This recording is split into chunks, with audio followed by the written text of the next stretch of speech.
Epic Gaming Night is sponsored by Analog Gamer. Check out analoggamer.com for epic board gaming apparel. Have you ever bought a board game when your spouse said no? Have you ever won a game on an insane dice roll? Have you ever killed a dragon using only chopsticks? Do you text your friends to distract them from your current moves? Can you finish off a pizza in between your second and third turn? Can you ride a panda across the plains of Dewey? Do you have what it takes to stop an evil wizard from destroying your village? Do you tell your friends to call you Dungeon Master? Can you muster the strength to play one more game after 2 a.m.? Can you be the chosen one all the way up to bedtime? Have you ever dared to say no and pick your best friend's favorite character anyway? Have you ever randomly shouted nonsense because you thought it would be funny, and it wasn't? Well, we haven't done most of those things either, but we are willing to try. Join us as we explore the world of board gaming and all the crazy things that come with it. Welcome to the Epic Gaming Night Podcast. Welcome to the Epic Gaming Night Podcast, a podcast about tabletop games, but mostly board games. I'm your host, Roy Canday, and with me, as always, is Matt! Hello. I mean, not as always. But... Back from the dead, Matt! And Rob! Hey! How's it going tonight, guys? It's going good. How are you, sir? I'm doing awesome, man. Are you cold? I'm a little bit cold. Like, my garage isn't heated, and I record in the garage, so the last couple of episodes here, I've been having a hoodie on. Like, I'll run the heater the whole time, like, before the podcast, but then I turn it off because I don't want the, like, hum in the background. So I'm just like, gotta do it. You need to go get those hand warmers and just, like, sit on them and stuff like that and put them in your pockets. Because you know it's only going to get colder in the next month or two, right? I might have to move into the living room. But yeah, good times. So Matt, do you want to tell everybody the actual story of what happened to you? Because I'm pretty sure Rob said something about sabotaging your computer. No, I said I'm not going to claim that I didn't sabotage his computer. Well, long story short, I got off work, turned my computer on, went, ooh, I'm sleepy. Let me take a midday nap, like lazy people do. Laid down, woke up, thought I heard a loud popping noise. I went, nah, that wasn't real. Went back to sleep, woke back up, and noticed that my computer was off. And I went, maybe I did hear a loud popping noise. So I tried to turn it on, and nothing happened. So I unplugged everything, plugged everything back in, pressed the button, and then sparks flew out of the back of my power supply and started smoking a little bit. And I was like, neat! So stopped all that, unplugged everything, took it apart, and just left it sitting because I was like, man, I've had a rough day. Because in the very same day, some random person spoiled Star Wars for me, and I was like, man, nah, this is... the worst day ever. I'm just going to sit down, I'm going to watch some movies, I'm going to have some bourbon, and I'm just going to relax. It is going to be fantastic. So I did that for like 2 weeks, and now I'm here, so...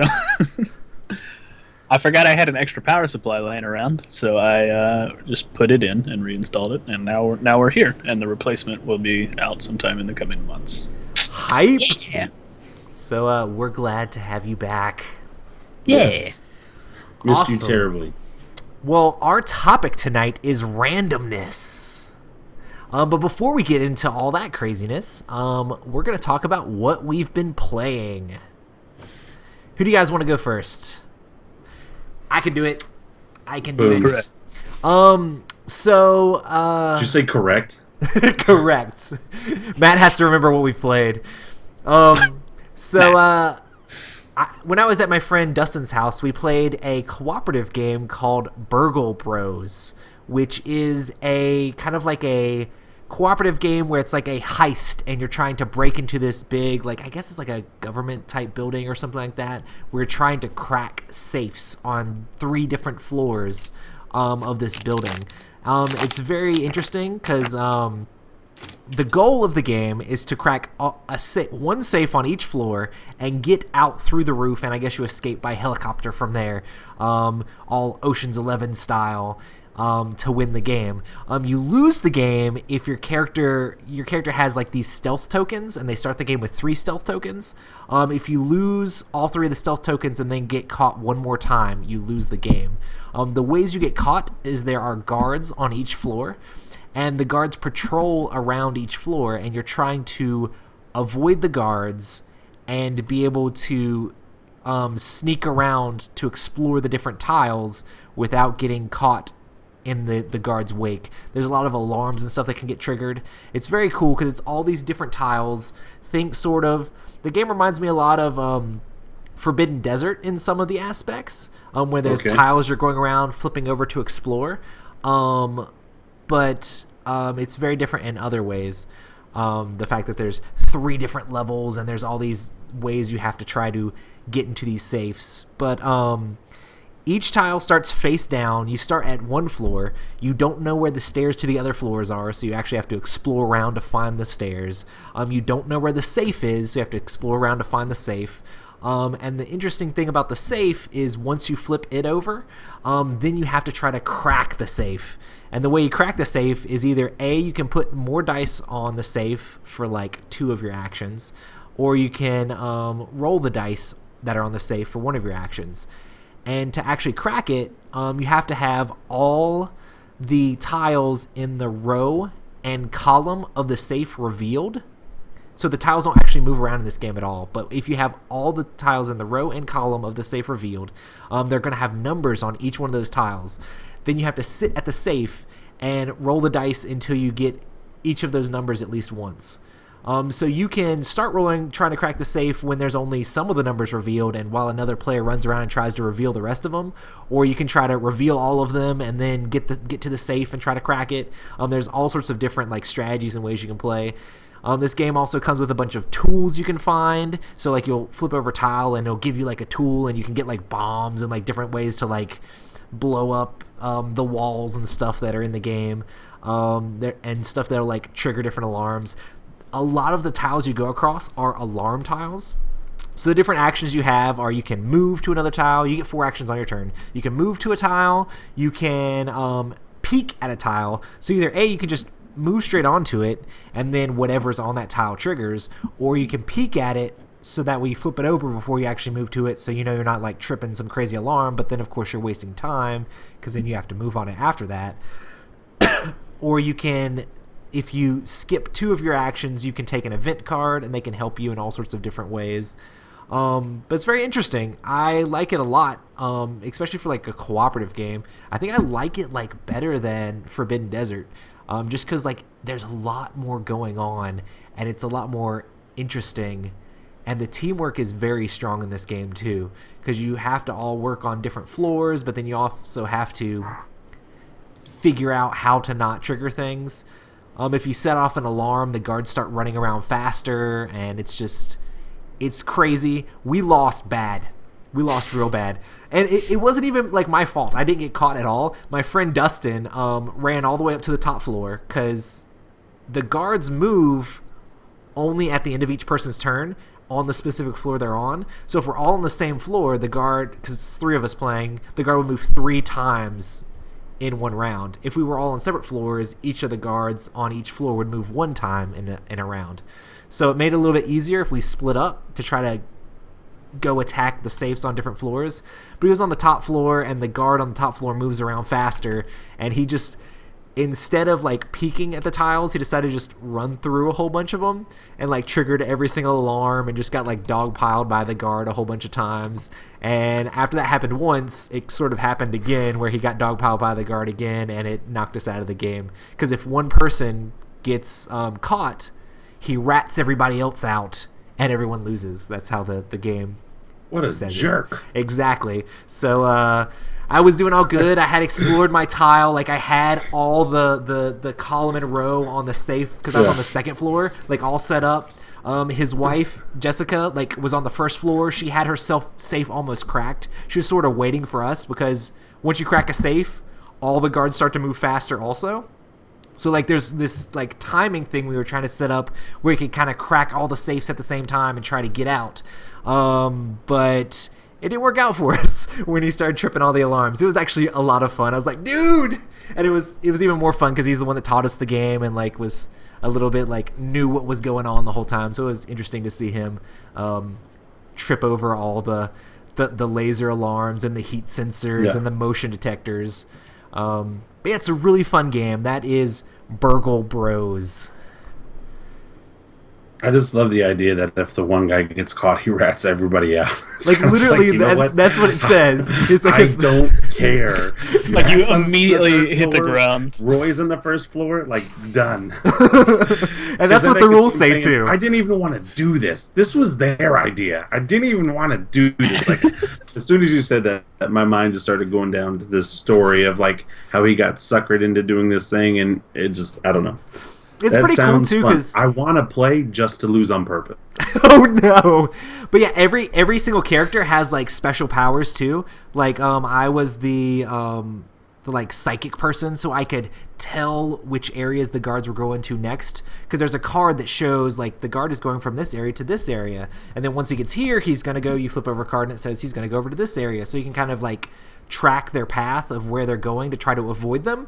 And my character could see like where they were going next on his floor, so I could kind of like make sure to dodge the guard. And everybody's power had like different things that they could do. His wife Jess had a card where she could run through the room with the guard without taking a it's not damage, but like without losing any of her stealth. So she, as long as she didn't stay in the room with him, it was good. But she could sneak through with him. And his power was whenever he got like one of the tools, he got like an extra one. So he had like all these bombs and all sorts of different stuff. So it was pretty fun. But yeah, Burgle Bros. Burgle Bros. Matt, what do you say? Sweet. What's next? Yeah. I mean, what I played? Yes. Is that what you're asking? Okay, so I played a couple of things, but the big one that I was really excited about was Tales of the Arabian Nights. So for those of you who don't know what that game is, it's a giant board where you're competing to get a certain amount of story points or destiny points, and you do this by going to locations and then doing random things. This game is essentially an RPG that is very controlled by a book. But other than that, you just walk around, and then you encounter something, like a djinn, or a thief, or a slave. And then you pick what you would like to do with the thing that you encountered out of a giant reaction matrices. And then that corresponds to a giant textbook, which will tell you what happened. This is the worst sell for this game ever, but it's fantastic. If you just want to sit around and play a game that doesn't really matter but has a ton of story and will make you laugh, and at the end of it you go, hey man, that was pretty cool, that's definitely the game, because you just sit down. Immediately the first thing that happened was we all got our like starting quests or whatever. My siblings sold me into slavery, so instead of starting in Baghdad with everybody else, I just ended up on a random island somewhere on the map anywhere that AJ decided to put me. So I was just on an island on my way to Rome as a slave, and convinced my captors and sea captain to let me go. And they were like, hey, man, this guy's pretty cool. So we were all friends and stuff, and then we just walked around and encountered things. Unfortunately, my path, I didn't encounter anything too magical or anything real crazy. I just kind of went places and talked to people and did things and got points. My route was pretty boring. Roy got thrown in prison. Yep. Pretty interesting. Everybody else seemed to encounter some djinns and stuff and various magic wielders. And I think Roy killed a sage at one point with just a sword. I'm not quite sure how that one worked out, but it did. So literally, it was like, you see an evil sage, what do you do? And I'm like, I attack it, because I have weapon use. There's a bunch of like skills you can get, which you have no clue if the skills are any good in the certain situation you're in, because it's like so weird. But you're like, I have weapon use, so attacking might be good. He's like an evil sage. I'll attack him. He deserves to be attacked. So I attacked him and took him out. And I think that might have been when I got like blessed or whatever for doing the Lord's work. But yeah, it's pretty crazy. I mean, and those skills correspond. They can either do like good or bad things, kind of depending. Um, so I know Danny took wilderness lore so that he could go outside and hopefully not get eaten by like a bear or something like that. And I was just watching the stuff he was doing, and at one point he like encountered like a rock slide, and I'm like, yeah, man, just go explore the rock slide. Like clearly, if wilderness lore is ever going to come into play, it's going to be during a rock slide in the woods, right? No, not at all. So the skills are like super random. So like you can take things like seduction or magic use or scholarship or courtly graces. Always take courtly graces. That's what we learned. Literally everything, not everything, but a ton of stuff had courtly graces. But I have a feeling the next time we play it, nothing's going to have courtly graces, and everybody at the table will have selected courtly graces, and we'll be like, man. Or enduring hardships. Yeah.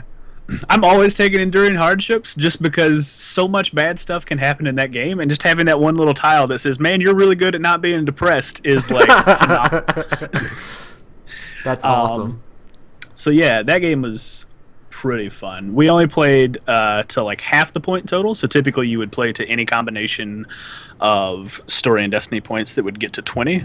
We played 5 and 5, so we played to 10.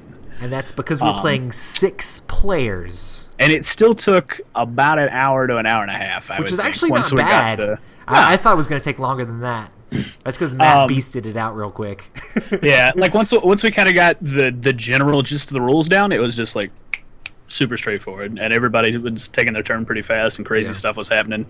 If you're not a big fan of reading, probably not the best game for you. There's a decent sum of reading. However, I think with the right group of people, you can theatrically superimpose some very interesting things in the situations that show up. So one of the interesting things is that the person on the left gets to hold like the matrix, and then the person on the right gets to hold the book, or maybe reverse of that. But but so like there's 3 people that are sort of like engaged on what's going on the game currently, because they have to help look up what's going on, and one person reads it to them and like says, well, do you want to do this or this, and these are your options. The person with the matrix books are like, okay, you can do this or this, if you can't read on your card there, but yeah, which one are you going to choose? So it's just fun to do completely random and crazy things, and it keeps majority of the table engaged like all the time.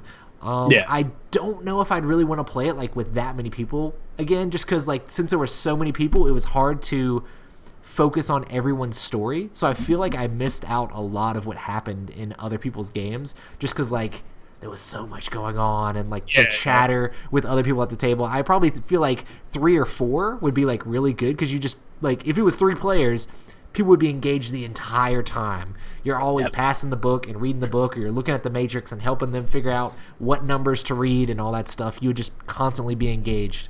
But with 4, I don't think it would be bad either. There'd just be one person that would have a little bit of downtime, and they'd still be able to pay attention to what's happening. This game is all about just sitting back, making crazy things happen, and seeing like the crazy story that unfolds. It's not a serious I'm gonna win game. It's a story game.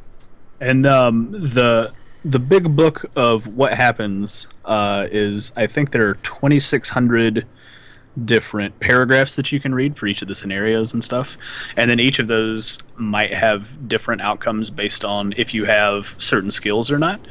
Also, you roll a destiny die anytime you do an encounter like that will tell you if it's going to be plus or minus whatever number the reaction matrices gives. So it's always going to be different. Even if you have like the exact same card, the exact same setup, and you do the exact same thing, it could be different because of a dice roll. So the game is super varied, and you'll probably never play the same thing twice. Hold on. Would you say it has a lot of randomness? I mean, potentially, yes. Extremely. It's it's random in a good way. It's not like random where you're just like, man, that die roll cost me the game, because it doesn't really matter, because all you're trying to do is just walk around and do crazy things and get turned into a goat or whatever, you know. So it's just super bananas, but tons of fun. I feel like that, like how much work had to go into that book of like the 2000 encounters. Like this game is like masterfully crafted, and the fact that like you can draw these encounter cards and it has a number on there, and that number always corresponds to that specific like card, and there's all these different options. Like there's tons of options for that one card. It's like, okay, you encounter a sage. Well, was he a like good sage or a bad sage or an angry sage or a happy sage? Like there's a bajillion different options of what this dude could be and how you can encounter this specific type of creature or thing.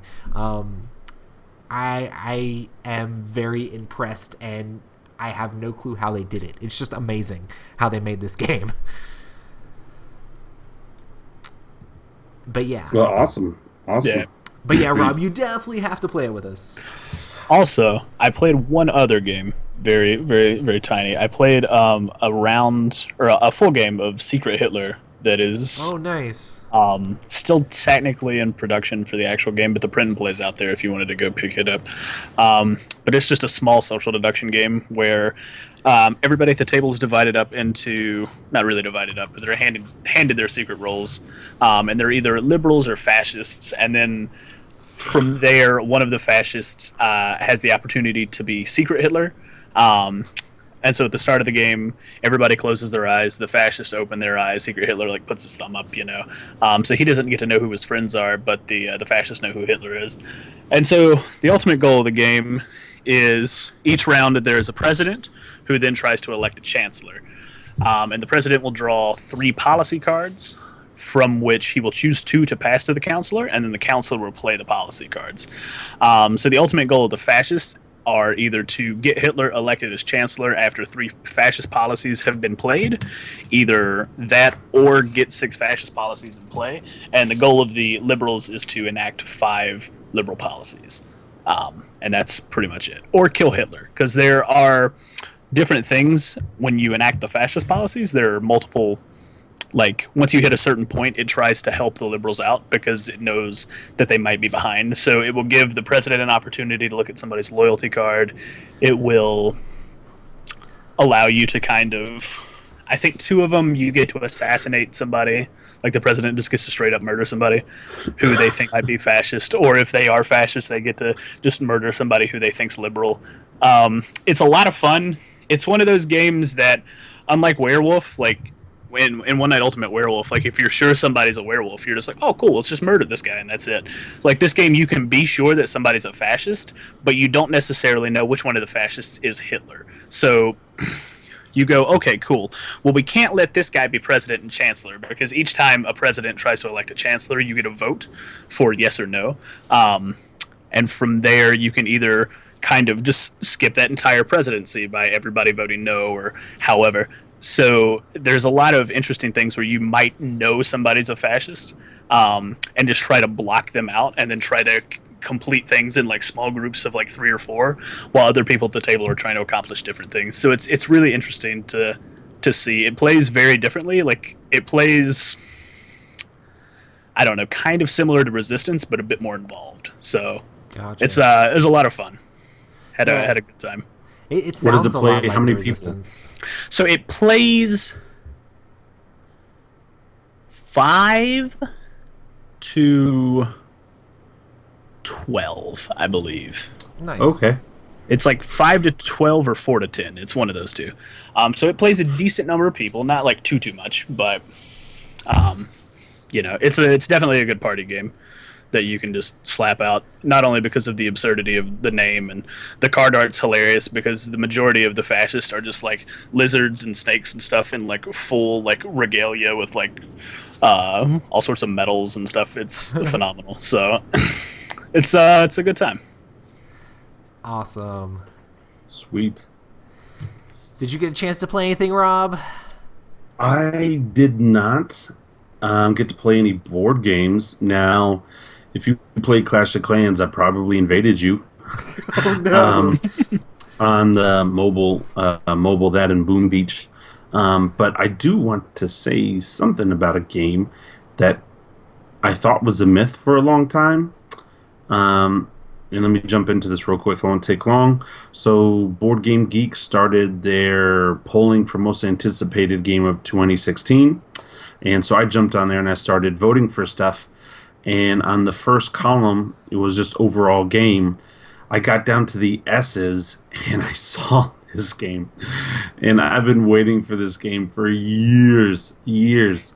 It's called Seafall, and I absolutely want Seafall so bad. I remember when I first played Risk Legacy, and Rob Davio was like, "And I'm making Seafall, and it'll be out soon." And then almost 4 years later, it may come out 2016. So I'm like, I really want Seafall really, really bad. So I know we did a podcast where we did the year in review, and then we talked about most anticipated game, and I talked about Stronghold and Star Wars Rebellion, both great games, and I love those games.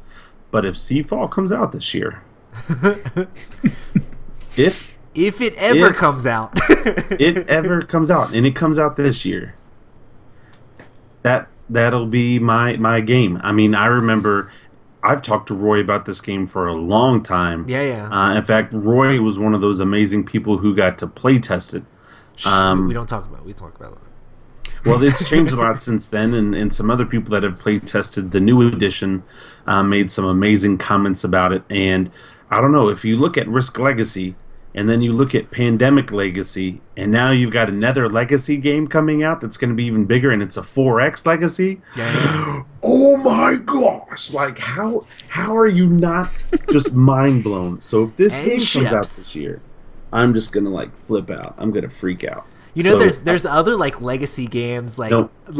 maybe even ones you own that are still in shrink that also could be like the #1 game on Board Game Geek currently that we still haven't played. No, listen. Pandemic Legacy, I bet will be a lot of fun, and I'm looking forward to it. But saving the world from diarrhea is not as exciting.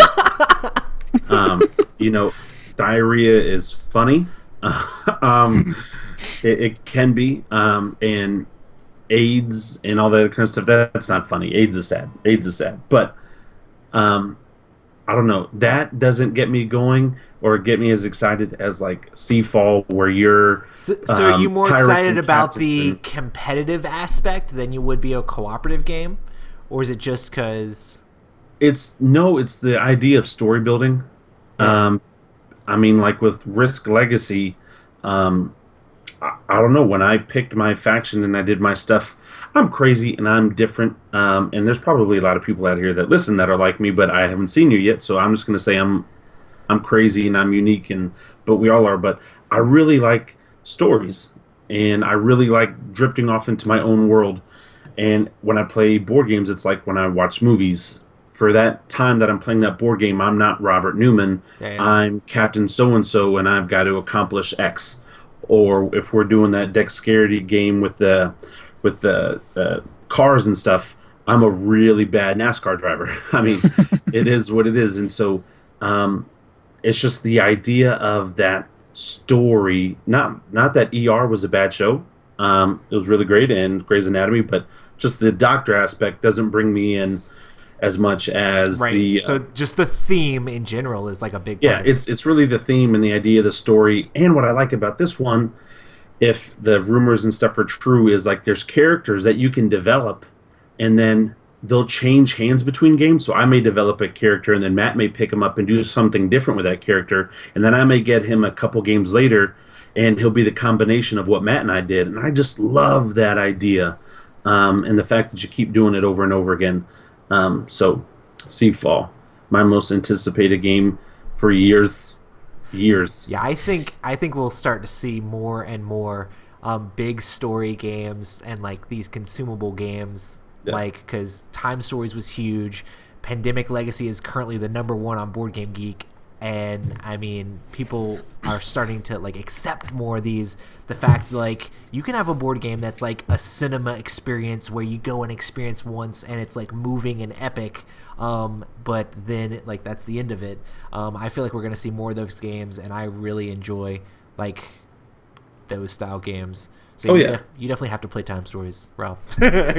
And I was actually about to say that, and that was funny because this weekend I pulled all the Time Story stuff out. I put the stickers where I needed to put them, and I was just looking at it, and I was like, man, I mean, just the rule book and everything, it just really got me really excited to see that you're futuristic and you go in these capsules and stuff. And I didn't get into it so much because I was taking a lot of games out of shrink wrap. But I'm really excited for Time Stories, and I really want to play. And I'm excited for my wife to play too. She actually wants to play the game because I've been hyping it up. I want my wife to play. Like, I really want to sit down my wife with her brother and my sister-in-law and just have them like play through it and just like moderate. Like, okay, this is how the game works, and this is what you do with these different die rolls. If you have any questions, let me know. You guys play through it, and I want to see what happens. I have to actually get them to the point where I can talk them into that. But yeah, I'm pretty excited. Well, cool. So I'm sorry I haven't played. I mean, I did play games. They just weren't board games. But I had a lot of other crazy things going on. I'm excited for 2016. Hype. It's going to be a good year. Awesome. Well, we can go ahead and get into our topic. Has it been 30 minutes? Yep. It has. 33. And our topic this week is randomness. So my first question is, what are some examples of randomness in games? So for that... randomness obviously is simple things like die rolls or a deck of shuffled cards or complete obvious. If you're drawing like different tiles out of a bag or like just the way that different cards can be mixed up or shuffled up or different events could happen in a game depending on certain situations could be very random depending on the game. Lots of different games use randomness. So what are some games that utilize randomness? I will go first in this, and I have several, but one game that I really want to play again, and I really need to play Battle of Five Armies, but War of the Ring. Mm-hmm. There is a time at the end of the game where Frodo and Sam are climbing the mountain, and they're getting ready to drop the ring, and as the evil player, you've collected these tiles throughout the game, and there's a point where you put them in a bag, and then you have to draw out a tile at a time, and the good player also collects tiles, and they get to throw them in that bag as well. And those tiles that they've collected help them. And so you don't know if you're drawing out one of the good ones or drawing out one of the bad ones. And it's pretty tense. And there was a time where Roy and I, well, when we did play, it got really close. And there were a couple of times where I possibly could have won if I drew the right thing. And so I really enjoyed that randomness aspect of that game. So War of the Ring is a game that does it. Yeah, War of the Ring has several different randomness. Like the dice combat in that game is like extremely random, to the point where the combat's very similar in Battle of the Five Armies. Trevor is one of our friends that plays like a lot of like Euro style games. He's not a huge fan of randomness, so when we played Battle of the Five Armies, he just wasn't super stoked about. Oh man, you got all sixes and I got all ones. I'm not a fan of like the fact that I just rolled bad and I lost this combat because I rolled bad and I should have won. Yeah. The odds were in my favor, but randomness keeps things tense. Like if everything is like Game of Thrones combat, where it's like, oh, I have this many units, I know I can trample your one guy. It's interesting when you have games like Risk or like War of the Ring, where that one guy can get the perfect rolls and just hang in there a little bit longer. And then also in War of the Ring, the order that the cards come up and utilizing them to the best of your ability. Yeah. There's total randomness in, oh, did those cards that let me put tiles in the bag actually come out of the deck? Or maybe they didn't even come out of the deck, so I don't have as good of odds of the random pulling out of the bag at the end of the game. So there's all sorts of different randomness there. And it's pretty fun to figure out how to make that stuff work in your favor. Yes. Matt, what's a game that utilizes randomness? Like all of them. Exactly. I mean... Not really. There's a bunch of Euro games that aren't random, but like, I mean, you can look at examples. Or like abstracts. A lot of abstracts aren't random, like at all. Like chess or checkers. Yeah. Like those are not random games. Yeah. Unless you play with house rules, and then things get weird. But, you know. I mean, like some notable games. Tales of Arabian Nights we already talked about is pretty random. Dead of Winter that we've talked about previously has random elements. Oh my gosh, I mean, that die with the tooth. Yeah.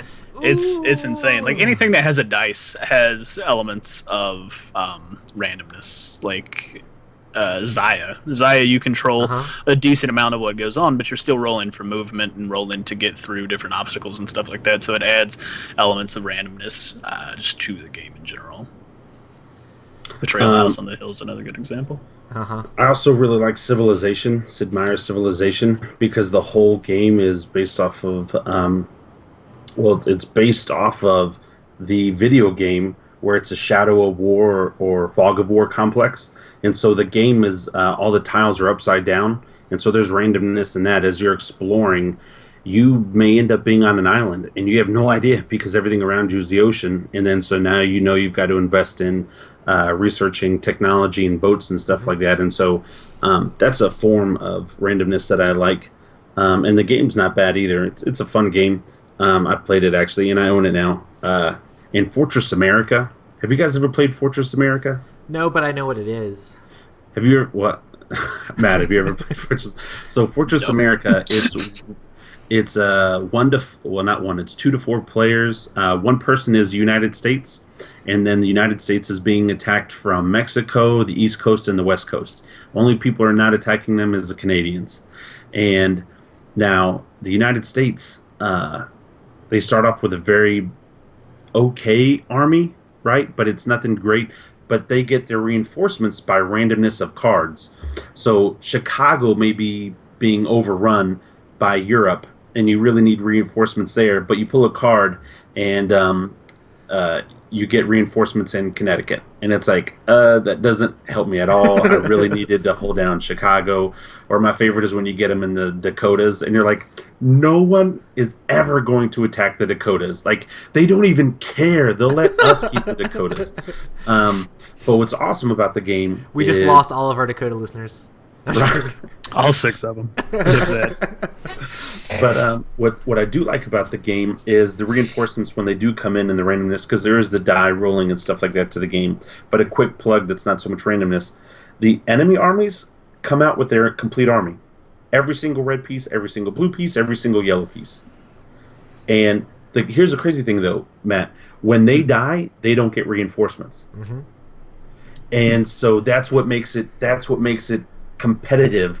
Like, they're going to take over the coast. You're going to lose the East Coast. You're going to lose the West Coast. You're going to lose the southern half of the United States. You got to hold that core, but they don't get reinforcements. It's a lot of fun, and it is pretty random. I played a couple times where I lost as the United States because, man, I just could not get the reinforcements where I needed them to go, and then your pieces move pretty slow, and so it didn't work for me.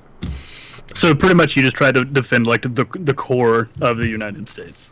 Well, yeah, you have to defend the coast. I mean, you need to try to kill off as many of their troops as possible, because again, they're not going to get reinforcements. But and they you also will need to overrun try it to eventually. they will overrun it eventually, and you need to put up a significant amount of a force on your borders because your troop movements are very slow. There's a lot of spaces. Like some states can be 2 or 3 spaces. And your infantry only move 1 space, your tanks only move 1 space, your planes only move like 2 to 3 spaces, and then you have a transport vehicle that can move up to 2 spaces. But it may be 10 plus spaces to where you need guys at. So you know you're 3 to 4 turns away. You're not going to hold it. So it's tough. It's not an easy game, but it is a lot of fun. And I don't know. I like it, but I like those military type of games anyway.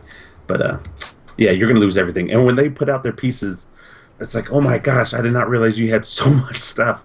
I mean, Matt, it's depressing. I just imagine that there are like 2 people right now in like Kansas and Utah who are like, yeah, guys, we're going to survive. Ooh. Yeah.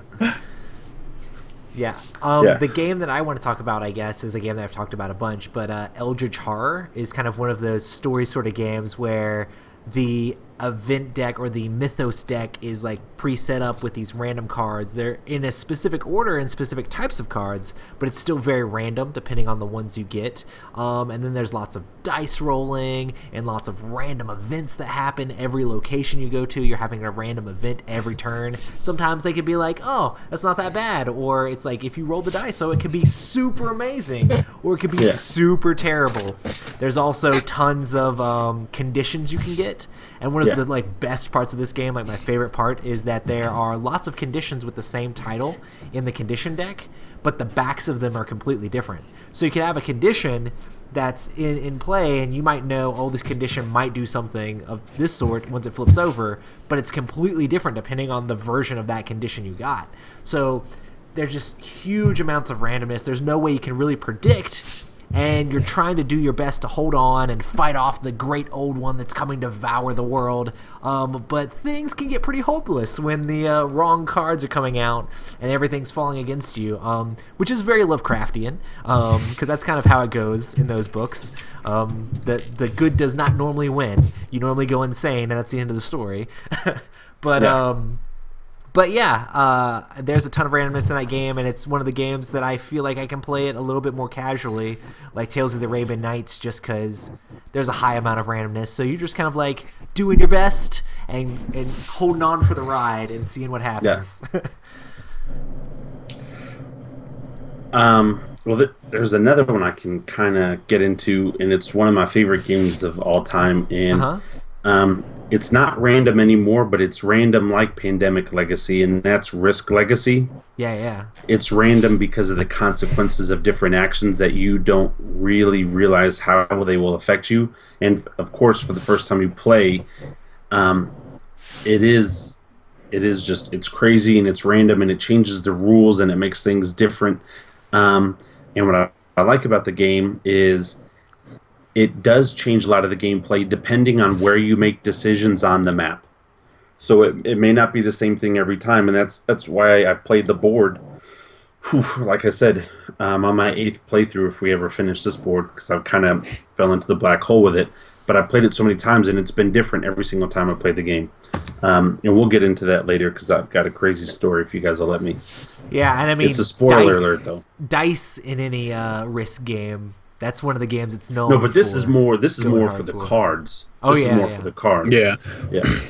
A different aspect of the game that can induce randomness is not necessarily dice, but stuff like that.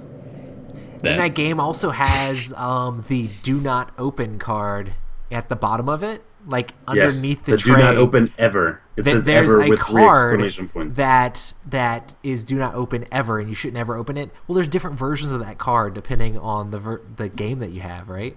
How many There's are there? six different versions. There's 6 different ones. So that in itself is a one thing in the game, that depending on having it. And Rob is the example of where that marketing worked real good. Man, some of those cards are really bad. Some aren't terrible, but there are some really, like, if you get, I think it's the G box, the G or the H box. Is there like actually a difference? Like you can tell on the box somehow, or like you I just don't know if you can until you open necessarily it? tell on the box until you open it, because the packet, if you look at the bottom of the packet, there's like a little number or letter, and the G and the H one are catastrophically horrible. Spoiler It's alert. like, if you You're not get supposed to open. those and then they come open, it's like, oh my gosh, I just lost absolutely everything in this because of this one stupid card, because these cards will wreck you. You open it and it literally says burn this game immediately. Like you have to burn this game. So Like, that's- literally go take it out in the backyard and set it on fire. Well, I'll That's- spoil one of them for you. One of them is whichever area you open, immediately everything on that area, destroy it and take away minimum of 3 troops from every surrounding area. Nice. Well, what if you open up that territory and your capital was right there? Does it and- permanently destroy it? Yeah, it's gone for the game. That's awesome. Yeah. Not for just the game, but for like every game with that No, box no, there no. forward. No, not for that box forward. I don't think there's one that like rips up the card. But like you can lose a lot of troops. It's like really bad, and they're so well, they're not random. You draw a card. You do one of those cards every time you flip over a country that has an even amount of stars on it. Yeah. And so I couldn't be so excited for 1, 3, and 5. I was so excited to see 1, 3, and 5 stars. Like every time we saw 2, 4, and 6. I'm like, just waiting oh, for like stop. a card that literally says rip the board in half. I was curious if like the card that's like do not open ever, like so it actually corresponds to gameplay. It's not like you open it and it's like you don't obey rules very well. You're a bad person. No, but the card does say, because what's funny, We warned you. yes, it's like because it comes with 5 cards and everyone has to write down their name, because the game plays up to 5 people, and so Matt would write down his name on a card, Roy would write down his name, I'd write down my name, and depending on the package you have, when that card happens, it will only affect Roy or it'll only affect Matt. And so that stinks. And then there's like a couple cards that are say, Are you really that dumb? We told you do not open this ever. Now since you open this, a curse has fallen on the planet, and anytime an event happens and you're involved in it, boom, all this dies. Or anytime you're on a continent and it only has X amount of spaces, boom, blow up everything on the continent. Or anytime this happens, take away half of your resources. And it's just like, oh my gosh, it's just rough. And I love it. It's so amazing. Because then you're like, because you see the card, because the cards look different, and you're like, okay, is it going to happen? But then you're like, whose name is it? Whose name is on it? Whose name is on the card? Whose name is on the card? Is it Matt's name? Please don't be Robert's name. Please don't. And so it's just, I love it. It's a fun game. I think it would be interesting if there were any of them that were like good, like in regards to like more Pandemic Legacy. So like since it's entirely cooperative, like you're trying to help people out, and then like you open like the never open card, and it could be like, hey man, get some like extra research or something, like super super neat. Or it could just be like, and everything's on fire. Sorry. Yep. I think that would be Pandemic interesting. Legacy To kind actually of does that a little bit. Yeah. Okay, that's good. If you lose X amount of games in a row, they actually give you a lot of resources. And yeah, they actually help you out. And Pandemic Legacy is a lot more controlled than Risk Legacy is. Risk Legacy is like, hey, you have to have these achievements to open these packets, and they're hoping that these certain things will happen in these specific times. Well, in Pandemic Legacy, there's a legacy deck, and you're working through the legacy deck. So it literally has, in this month, this happens. In this month, this happens. So it's not waiting on specific achievements. So you don't have to play a bajillion games until people have enough missiles that 3 people shoot them all off so you can open the specific packet. It's like, so no. it's like time stories, and that it's something that's like an organized deck of things to go through. Yep. Sort of. Okay. Sort of. But, I mean, you won't go through that whole deck in one game. You'll slowly go through that deck over the course of 12 in-game months of playing it, you know. We will find out one day. One day we will know. Yes. The 30th sounds phenomenal. I mean, we could, but I mean, we might. Well, I mean, have the to thing ask is, how everybody how else long not is- to come. I mean, Well, I'm pretty sure I've already done that. No, I'm just kidding. Why'd you bring it up, Matt? No, I'm just kidding. I mean, It's- it's the 30th. of Pandemic June. Legacy is either going to be, it's between 12 games and 24 games. Yep. Well, 24 if you're really bad, and 12 if you're god tier. Yeah. Fantastic. I don't Because think anybody's gonna be like, oh, I beat it in 12. I don't think anybody has said that yet. I just want to get say it this. started. Like, I just want to get that ball rolling. So I'm like, ooh, what? We did it. I don't know. Yeah. It's just like, Awesome. So the next question is, how can randomness help a game? I like that sometimes our questions just blend into one another. Uh-huh. Mostly because I don't read them, so I just start talking, segueing Yeah. into the So randomly.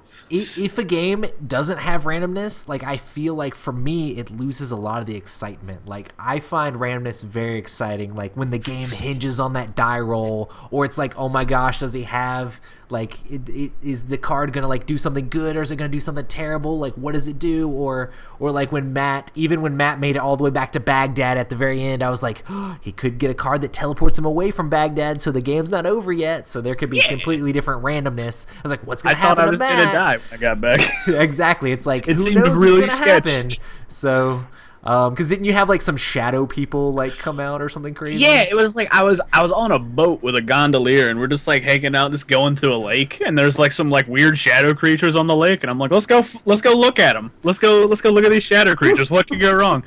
And like we get over there, and immediately just like a dark shadowy tentacle like grabs the gondolier and just pulls him under the water, and I like jump out and swim to shore. And thankfully, I had the enduring hardships card, you know, being good at not being depressed. So I'm just sitting there on the shore watching these shadow creatures just eat the gondolier and just walk around, and I'm just like, okay, cool, I'm gonna head back to town, see you guys. The best thing about this game is like terrible things happen, and then it's like, oh yeah, you get one destiny and one story. That makes a good story. It was real bad. You can tell people about that. You tried to steal from a priest and got your hand cut off. I mean, hey, you got 3 story points and now you're a cripple. Right? Right? Oh, that's I good. like that. But yeah, good. it's I like fun. It's fun. Also, like the sense of wonder, I feel like in a game, like especially games like it was like, oh, there's these tiles on the board and you have to flip them up and see what happens, sort of like you were talking about with Civilization, or like when you're exploring the place in Betrayal at House on the Hill, like seeing how the tiles are going to lay out this time we play the game is very exciting. And just like, oh, what does the game actually have to offer? Like, if the game's not random, like you play the game a few times, like, okay, well, I know where that is and I know where that is. It cuts down on the replayability a lot, I feel like. It does. I feel like if you're one of those people who's like really into gaming and you start to like metagame a bit and become like the min-maxer, where you're like, all right, this is my strategy, this is what I'm going to do, this is how everything is. And like, if you're a competitive person, that's fine, and if you're playing with other competitive people, that's cool. But like, I don't necessarily think you want somebody who's like super hardcore into games, like trying to like just destroy you and like Ticket to Ride. Like, it's not something you're going to be like, oh man, that was fun, that guy literally made a circle around the entire board while I'm just piddling around with train pieces. And people do that in Ticket to Ride. They're like, I know what routes you have, I'm stopping you. And I know. It's like, and oh man. It's like, just play another game. I don't know. That's just me. I love that. I love it. What do you think? What do you think, Rob?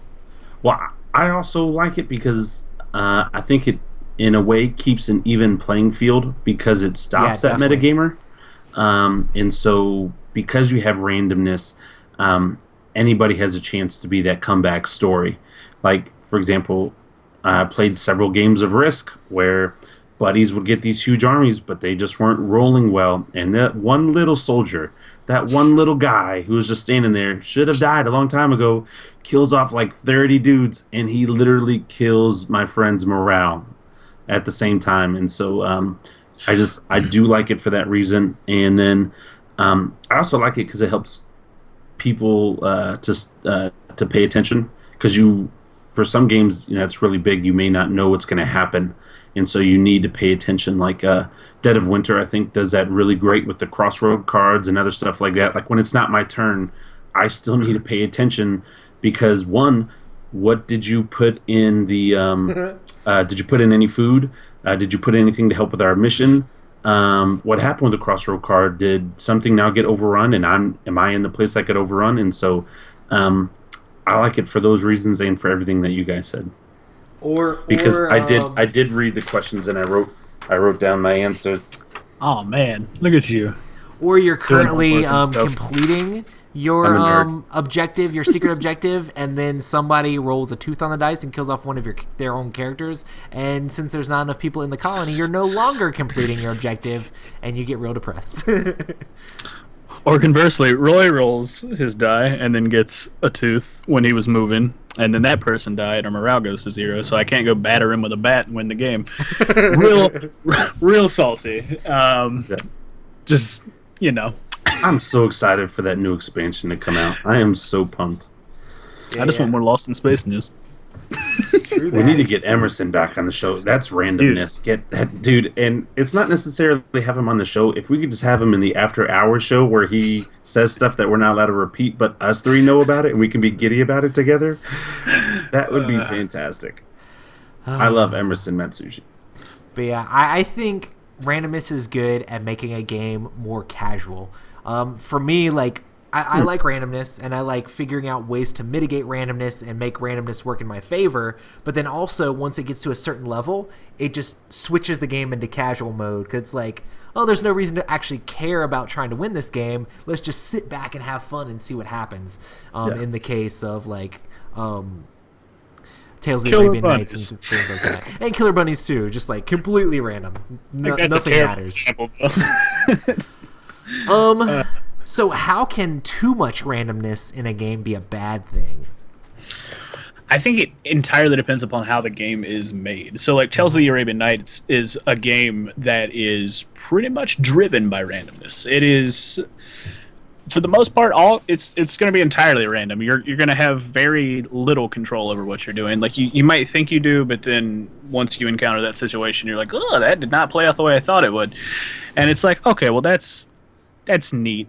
But I think the thing that Tales has going for it that a lot of other games, like Killer Bunnies, or some games that are just like Flux, where it's just like, bananas, like the whole time, is that I can craft a story out of Tales of Arabian Nights because it is a meteor game and it has those sort of interactions and stuff that cause me to care more about the game. Not even for the wins or the losses, but just the experience that I had playing it. Whereas like Killer Bunnies, it's like, oh man, get some bunnies, maybe get a carrot.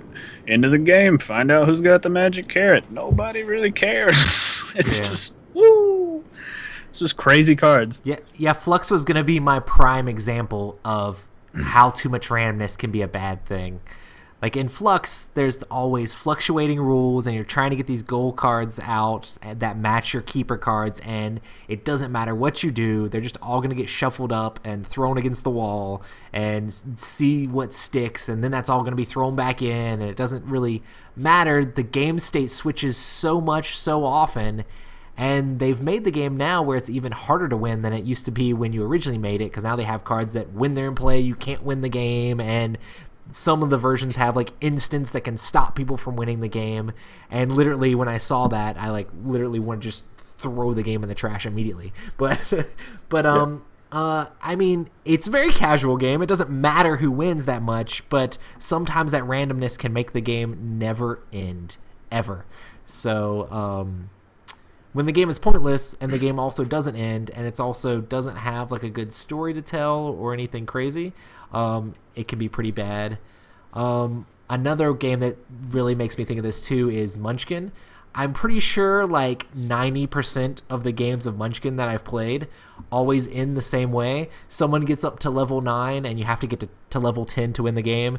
And then there's either everybody's throwing all their cards to try to stop someone from winning, but more likely what happens is someone's at level 9, draws a level 1 creature, and because they drew that level 1 creature, they won the game because no one can pump it enough to stop them. And that's happened like almost every single one of the Munchkin games I've played. No matter what version I play, I'm like, this is the way this game ends all the time. They draw a level 1 creature and we just lose, and just because they drew that specific card off the deck. So that's just my experience with the game. But that's another game where it's like, oh, it's casual, it doesn't really matter, you can just play however, but sometimes it's a little bit too random. Yeah. I just don't... the only thing that I would chime in, and you guys have already kind of said it, is I think it can kill a story where you can't be so creative or you can't really get into the story of the game because it's going all over the place. And so I haven't really played too many games where the randomness has been horrible because I like story-driven games, and so I usually stay away from those. But I can definitely see it being a big issue. I really hate any game where a random card that just comes out for no fault of your own just causes you to lose turns in the game, or anything in any game that causes you to lose turns, because then it's like, hey, you don't get to play the game anymore. Whoa. You can't say any game. There needs to be an exception of Rhino Hero, because Rhino Hero, there is a card you can play where you skip a turn, and that game is sacred and holy, and we don't talk bad about Rhino Hero. Well, there's a difference in between turns that are like 2 seconds, and in Rhino Hero, having your turn skipped can be very good. But the other thing about Rhino Hero is the fact that the tower is almost always falling engages everybody at the table. So it's not like wherein like Zaya, whereas like if you lose your turn because your ship exploded, you're just like, well, or in Talisman, now I'm here for 10 minutes. In Talisman, where you're stuck in a maze and can never get out until you roll the correct thing, and and it takes like 20 minutes to get back to your turn, or in even like Elder Sign or Eldritch Horror and things like that, where it's like, oh, you're lost in time and space. You don't get to do anything until you come back. Just any game that has that whole mechanic of you don't get to play because this random card says so I'm not a fan of, because we should all be allowed to play the game. Except for Rhino Hero.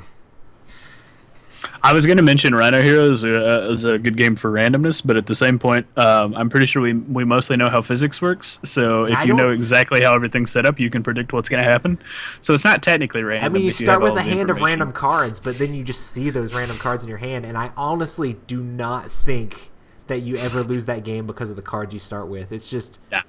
You normally win because you're more steady-handed. You lose because of these. This is why you lose right here. Or because of the fan. Listening, these are my corn dog fingers. You Yeah.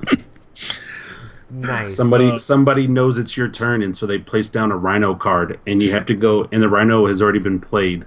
That's how you lose, because you can't just pick it up off the table. You have to get it out of the tower and then try to place it again. And they're mean, and it's funny, but it's not funny. The way the person played the card doesn't like throw off the counterweight that the rhino was previously, allowing the tower to just lean precipitously sideways, and now it's like on the other side. You're like, I just can't win. Like physically, this is impossible. Yes, I love it so much. Oh my good. gosh. It's a great Every game. single episode we have comes back to this game every single It's so time. good. It It's just, $10. everybody on Instagram constantly says, I bought Rhino Hero because of you guys. It's just fantastic. I You're said welcome. I've banned us from saying the words Rhino and Hero in the podcast. Doesn't matter. We still say it every episode. We love that game. I can't not say Let's it. talk about We Super love that Rhino, game. German version. Nice. So next question. Next question. How can too much?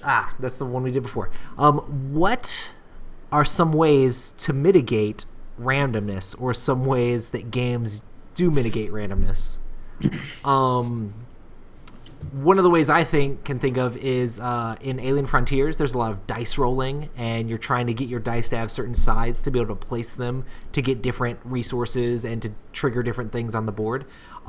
There's a lot of alien artifact cards that allow you to spend energy to manipulate those dice. So maybe you rolled one thing and this lets you re-roll it, or lets you flip it over, or it lets you add one or subtract one.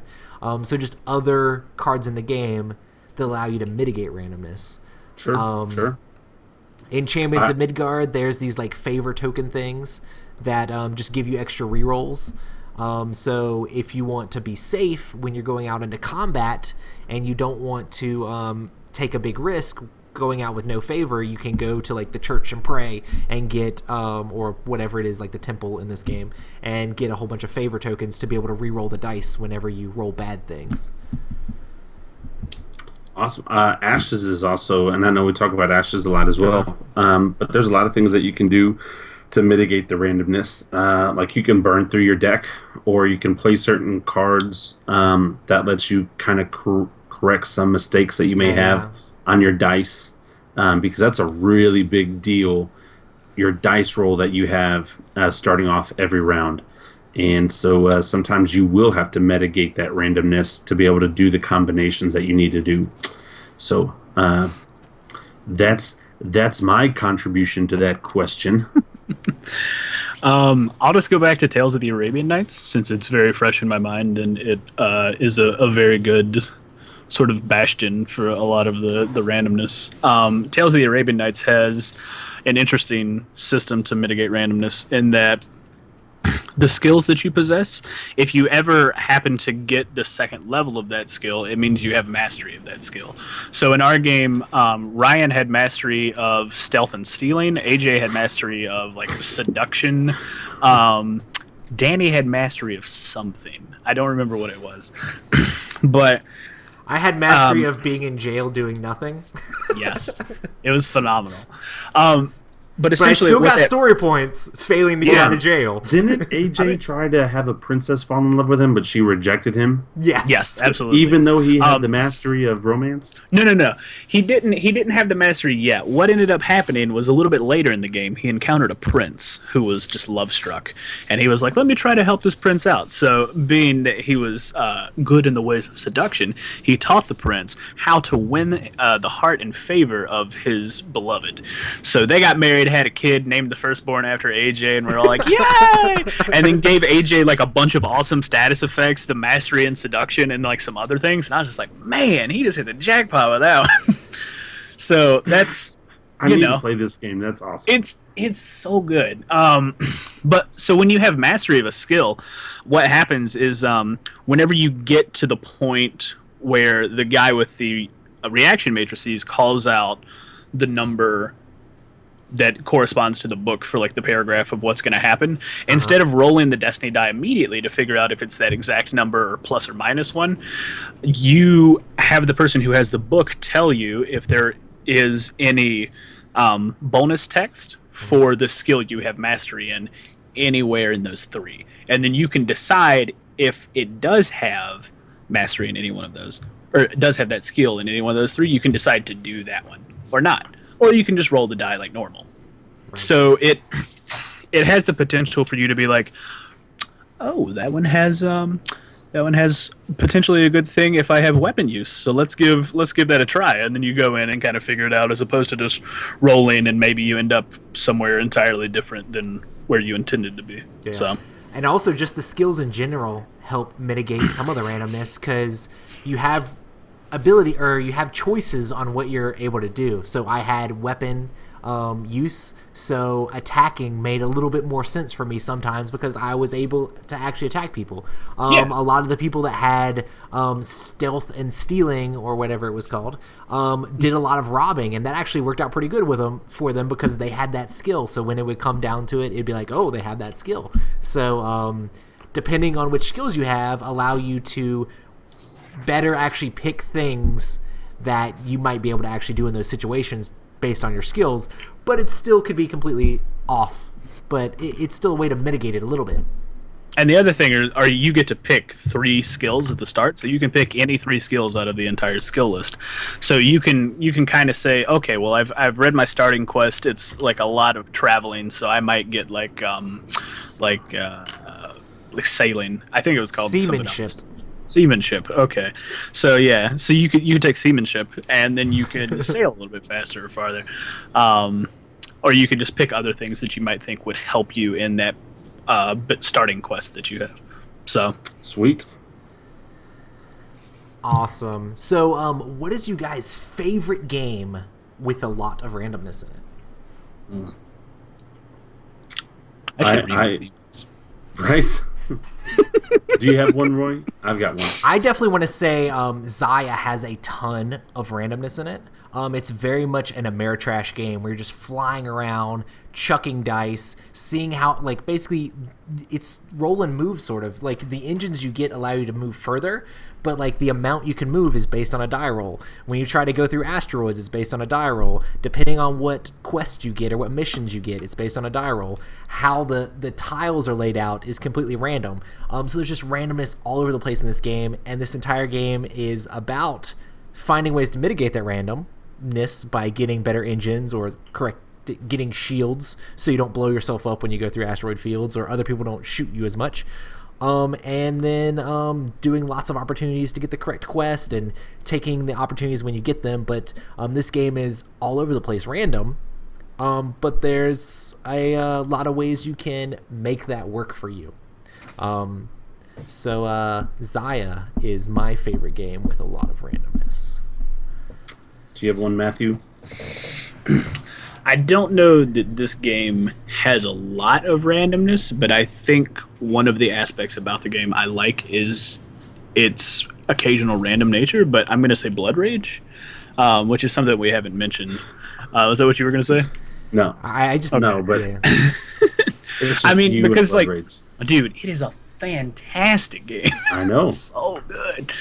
I did not expect to like it that much. Like, you guys are hyping it up, and I'm like, okay, cool. I shouldn't get too excited about this because it'll be like a letdown. I'll be like, all right, yeah, it's gonna be great. It's gonna be great. It's gonna be oh, and then I still got excited for it. And then you guys we played it, and I was like, I need more of that. What What's randomness random? is in Blood Rage?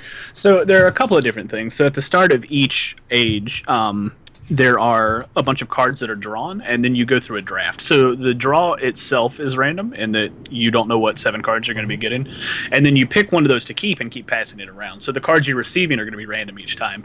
And so each person might choose different things, and there's all sorts of different maybe strategies that you could go for, like monster cards, stuff like that. Not only that, Ragnarok spawns on a different province each time you play. So it might be a province that you've seen before, but depending on the quests and stuff that you hold, it might be beneficial to go over here, over there. So there's different strategies and stuff that you can employ each time. So it's a game that, while it isn't too incredibly random, has enough randomness to vary each playthrough so that it can still not only be competitive, but still remain very fun because the game is going to play differently each kind of playthrough. Yeah, Blood Rage has tons of ways to mitigate any sort of randomness. Just drafting in general, like, it's like, oh, you have this random hand of cards, but now we're going to draft them so you can craft your strategy as the game's going along. So, Yeah.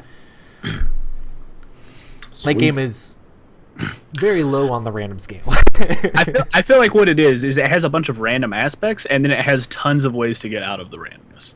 Yeah. So that it's like oh, crazy stuff's happening, and you're like, oh, but I have this that mitigates that, and so there's almost a strategy in the randomness, and that like. Mm-hmm. I love the combat. The combat is semi-random because I know what card I have, but it's not dice rolling. Like for example, if your opponent has a lot of the Loki cards, unrandom to me. you can. It's more mind games and playing the other players than it is actually random. There's like a lot of risk management. Like I probably am gonna win this with the numbers I have, but he might have that higher card. But if he does, that's not random. Or that's he'll have that card that cancels. Well, it's random to you. Right, it's random to you, but it's not random in the course of like the whole game. But it's Blood Rage, and it just wins. I mean, Blood Rage is an amazing game.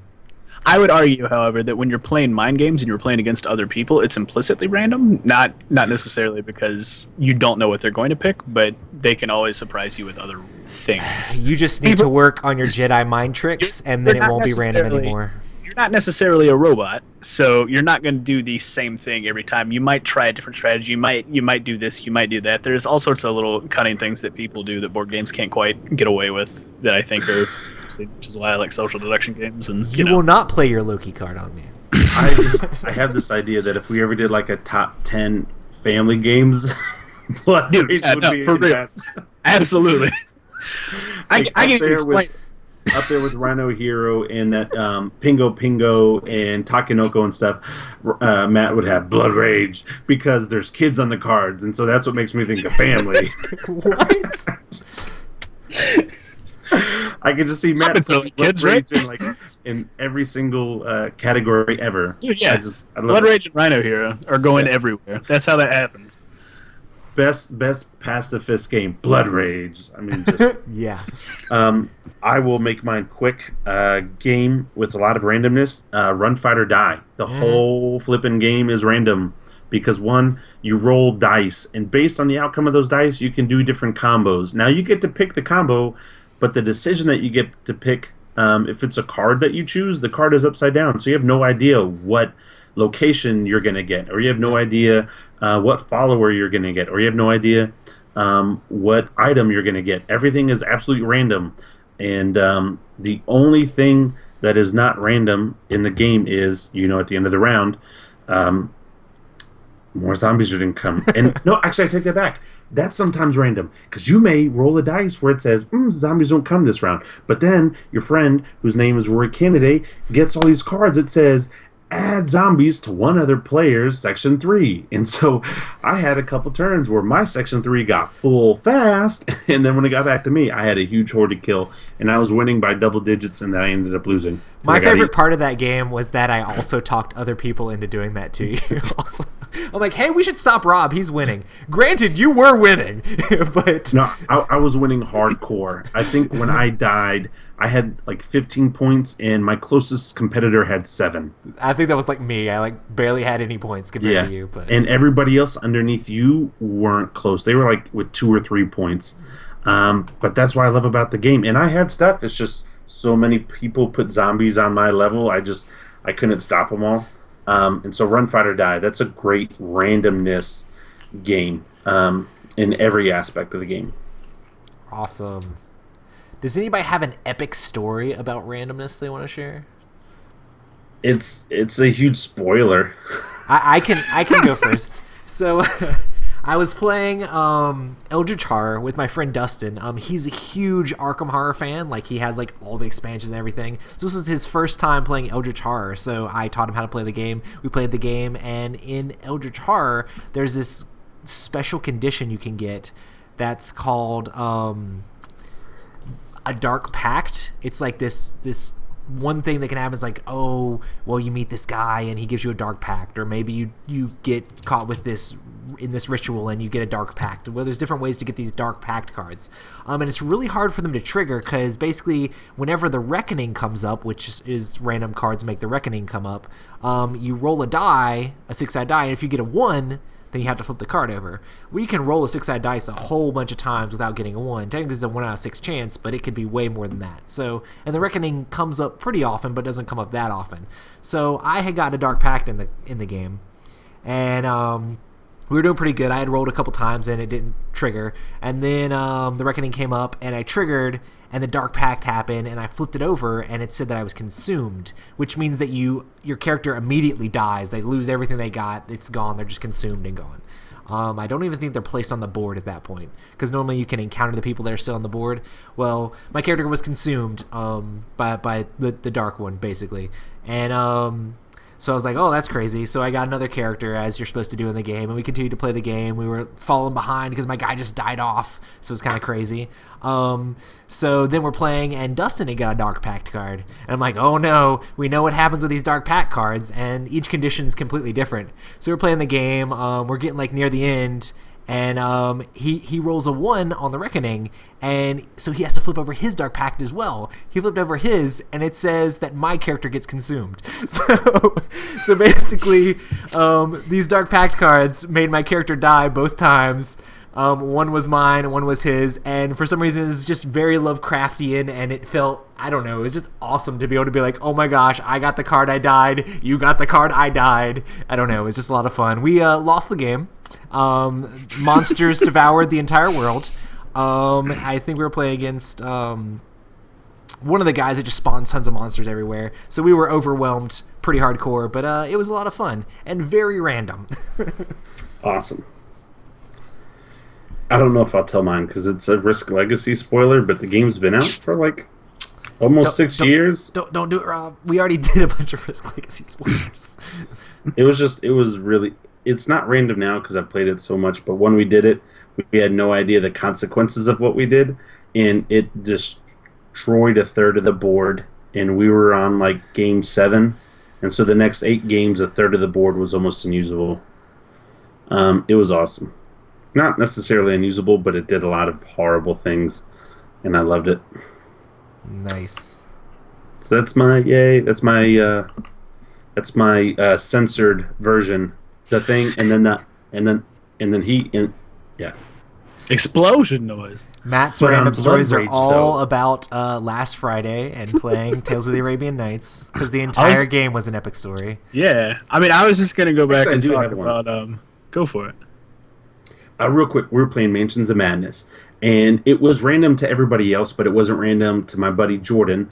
So my friend Lee was the mansion keeper, and we're playing Mansions of Madness, and we're playing one of these scenarios where we don't know it, but at the time, one of our friends was the blood relative of the bad guy at the house, and my buddy who was a mansion keeper, Lee, he knew it, and so he gave my buddy Jordan this card. Now, Jordan is a mix of Ryan and Hector. If you could mix Ryan and Hector, really sweet guy. I don't think that works. Listen, really sweet guy, but also very crazy and random. I mean, you know what's a random game? Ryan's a random game. Because you never know what he's going to show on his phone. Anyway, so we're playing Mansions of Madness, and all of a sudden, our friend just starts doing stuff to us out of the blue, and we're like, okay, that was weird, and a couple rounds go by, and then he starts shooting us, and it was random because we had no idea what was going on, but long story short, our friend Lee gave him a card that our friend Jordan had to win by killing 3 of the people in the party. And so we had no idea. So we're like, okay, you just swung at me with the axe, but that's cool. Let's go in this closet and explore some stuff. And then he'd swing at us again. And so it was random to us. I'm kind of epic failing right now on these stories, but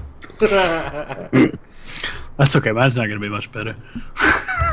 but it was fun and it was random to us. And then once we finally saw it, we were like, oh my gosh, that makes so much sense because we were like getting really ticked at you.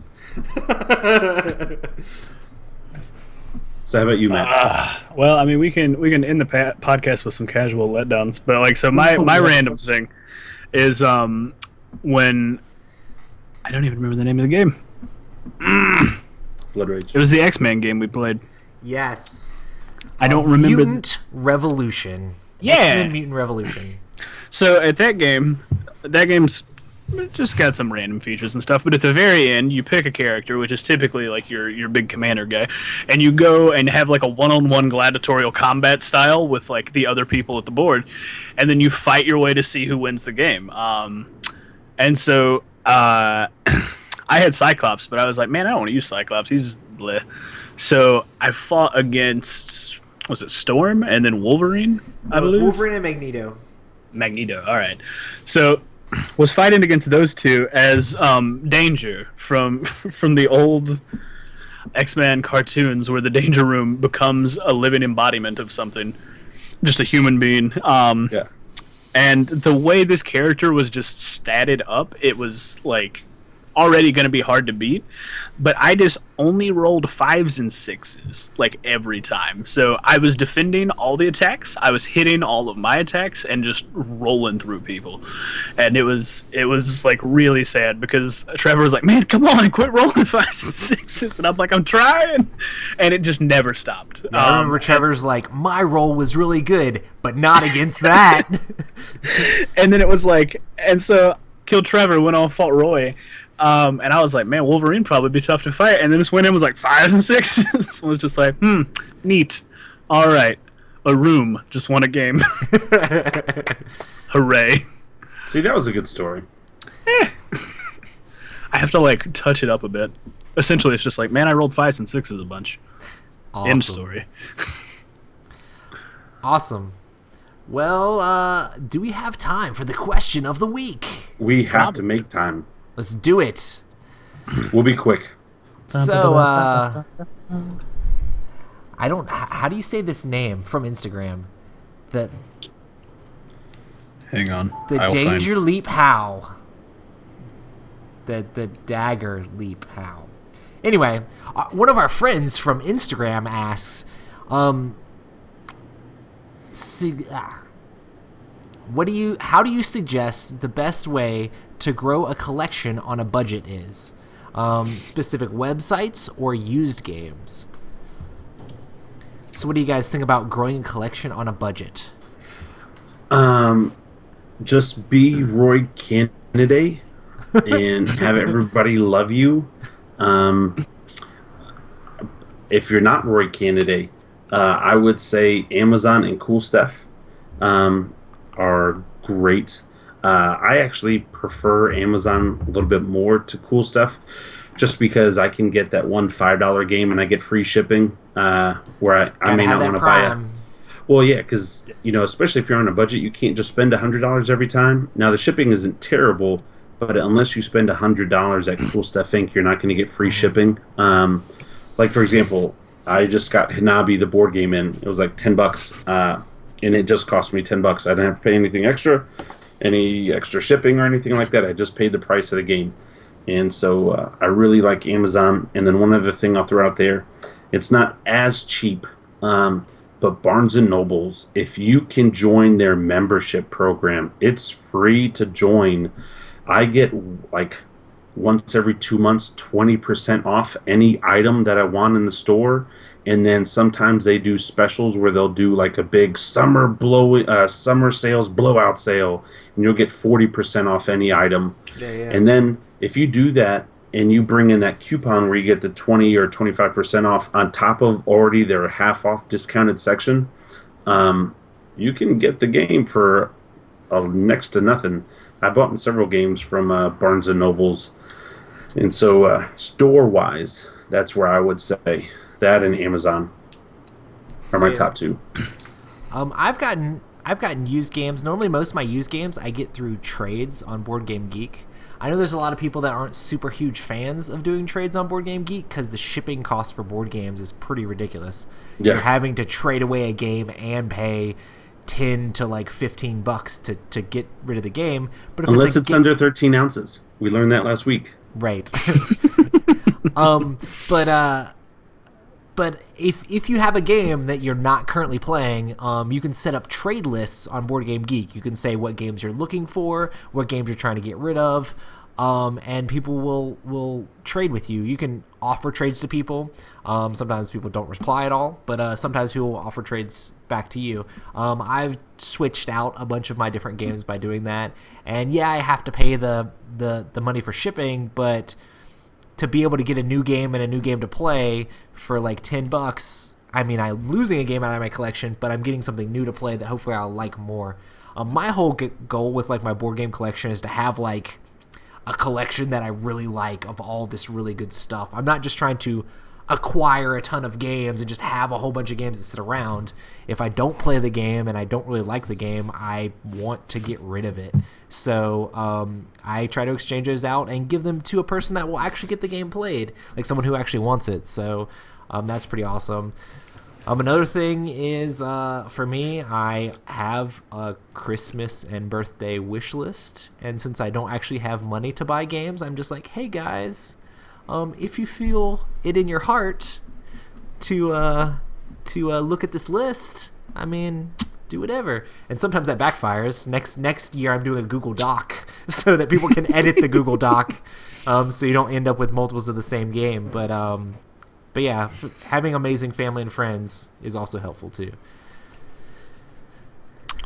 I have very little advice for this because I'm sort of an elitist, so I only like to buy new things. But honestly, the big thing about the question is if you're on a tight budget, and I think budgeting is one of the things that you can really kind of push a long way. So if you're able to set aside $5 to $10 a month, that $100 game might be, it's a big purchase. It's $100. But, if you're putting away $5, $10, $15 a month, I mean, it might take a little while before you get there, but you'll be able to get the game on the budget that you're shooting for. So, I mean, if you're trying to just grow your collection as fast as possible, like Rob, I don't know that there's really a way that you can do that with a reasonable budget. Now, you can certainly do other things where, like, buying small box games like One Night Werewolf and Rhino Hero and stuff like that that are like $10-15 a pop, that you might not feel nearly as bad as spending that, because you'll just go, oh cool, I just want to eat fast food like twice this week, or I won't get coffee, or just certain things like that. So I mean, just general budgeting tips. I'm not just trying to collect every game. I know. I will say I did buy a lot of games in 2015. I will not repeat that in 2016. Come on. But all the games, no man, I spent a lot. I've got other projects I need to work on this year that are gonna cost me a lot of money. But all the games I bought, I do want to play. Like, I'm a fan. Either I saw the review or I had a friend play them or something. So, boom. Yeah, boom. If you're on a budget, you really need to make sure that you're not buying games that you aren't going to like. You need to make sure you're researching the game, looking up reviews, watching playthroughs, or watching other people just talk about the game, so that way you know that it's actually something that you actually want to invest in, especially if like funds are tight.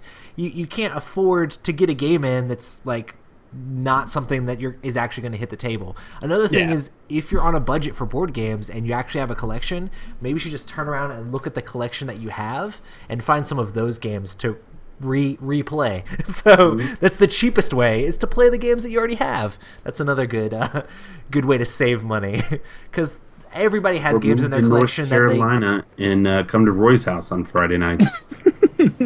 I'm sure that won't cost anything. No, right? No, but I mean that's another good point. That's another good point. Is play test your games, try to find a local game group, see if something really works for you, or if you have a buddy. I mean, because you borrowed games from Roy before. If you've got a buddy that's got a game and it's something you want to play and it's not something necessarily you're going to play often, just see if your buddy will let you borrow it for a night or something. There's other things. There's a lot of local places that do local events and stuff. It doesn't even have to be friendly local game stores. There's a brewery that's about an hour and a half from where I live that does like Thursday night game nights, where it's like you're in like a bar environment. I've never been, because I'm not quite sure how that would lend itself to like more my style of gaming. But there are always places where nerdy people will congregate to do nerdy things. We're taking over the world. Like, you just have to find them, because they don't, they tend not to like to be out in the light and all sorts of other weird stuff that people. And you have to talk first, unless it's me and Roy. Everybody else doesn't talk first. They just give you looks like.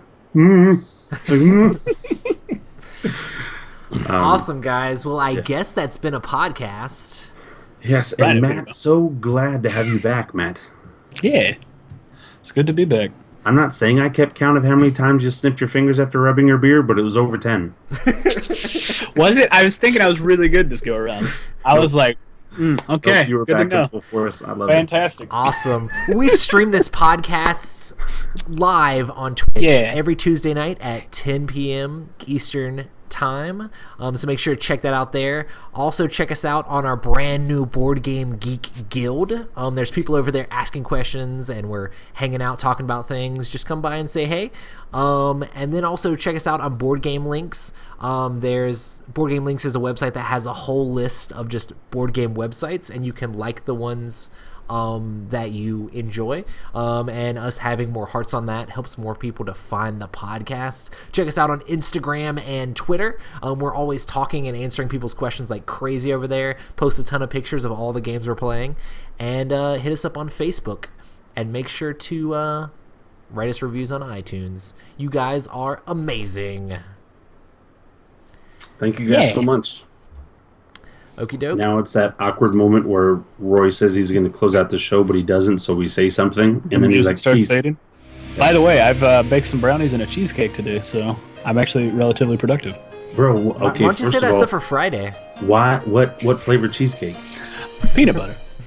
Oh my gosh. That sounds so good. It would be nice if Rob would just like attempt to let the outro like actually happen instead of just sabotaging it as fast as he possibly can. Thanks, Rob. That's just part of the. You're like I've got a brand. Like this is my brand. This is who I am. yeah, I that's have part to of the do podcast it. now. right? It's part of the podcast. I left it in print last off- week. I left it in print last off week. And I write down my stuff. If you're a guest and I get your name, I'm going to LinkedIn profile you, and I'm going to sabotage the outro. It's just what I do. So Wonderbread said, "Have you heard of 504? That game has 504 ways to play. It's not Yes, very I've heard. random, but there's many different ways to play." I also heard that there were 502 ways to play were horrible, and 2 of the ways were okay. I would buy. I don't actually. I take it back. I don't know if I'd buy the game. I feel reasons. like it's too Euro-y for me, just knowing the designer. Yeah, I knew it that's- was too Euro-y for me. That is it. And the people that have played it said they're all okay games. They're not great. Like they're good, but they're not great games. And it's a pricey. Isn't it like $100? It's not a cheap game. Yeah, I mean, it's awesome, like the way it's laid out and stuff. I mean, I would like to look at a copy. I just want to look at the rule book I would say have you heard of this innovative game, wise. Matt? Absolutely not. So 504 is a game that has 504 different setups for the game, and the rule book for the game is this flip book that has 3 different like sections, and there's different types of modules. There's like warfare, pick up deliver, stocks, like routes and stuff. Like you'd have Worker like a placement, ticket everything. ride, worker placement, like upgrades. So there's like technologies and stuff like that. So there's all these different types of modules, and you can use this flip book to put the different modules in different orders, and you read you set it up the way you want, and that's the rules for the game. Like you could have warfares first, so this is going to be a heavy combat and taking over people's game, and then you've got area control, and then you've got this other thing that's like resource management. So maybe it's more like a risk style game, or you could have it completely different where like now we switch out warfare and now it's stocks. So stocks is the goal of the game, but we still have area control and resource management. So it just completely changes the game depending on how you flip the book. It's very innovative and very interesting. Yeah, crazy innovation. Just It seems super interesting from a design perspective, and potentially I feel like it puts a lot of impetus on the person who is doing the game. So as long as all of the components flow well into each other naturally, I think it would be something that should be interesting to play. But I don't know too much about it, so I can't really speak Technically, too the much to it. theme of the game is that these scientists found this way to observe all these different universes, or like maybe create universes, and you can create the universes with different ways and see how the gameplay, how that universe's bubble plays out or whatever. It's kind of weird, very abstract. Like once you're actually into the game, it's not really like super themey. It's like, okay, well now I'm pushing these cubes along here, and this cube takes over that space, so now he beat him, so that was our combat for the round. I think it's something that you could do with like Little Big Planet, where it might not necessarily have a theme, but you could easily apply a theme to it. So it's not necessarily that the game developer is going to do it. It might just be that you have to make one up yourself. Yeah, you yourself have to like sit down and plan out almost scenarios for the game to give it more emphasis. Like, I don't know, just more play feel, I guess would be a good phrase. Is there anything big that we need to discuss on live while we're still on the Twitch? Oh yeah, we love you guys. Okie doke. Well, thanks everybody for hanging out. I really do mean that. I promise. I'm gonna say this real quick. Roy might be matched with me on this, but he doesn't exceed me. I freaking love you guys. I love you guys. Matt won't accept that we're famous. We are famous. We're worldwide. We're world star famous. There's gonna be vines out there about people watching our Twitch videos. We're that famous, buddy. I love you guys. I'm just really tired because I have a job and I do this stuff and I have a daughter and I've got school and I'm trying to buy a house, and there's just a lot of things that I really could just use a hug, and you aren't here to touch me. Wonder Bread is literally laughing at you. He's literally laughing at you. He says LOL.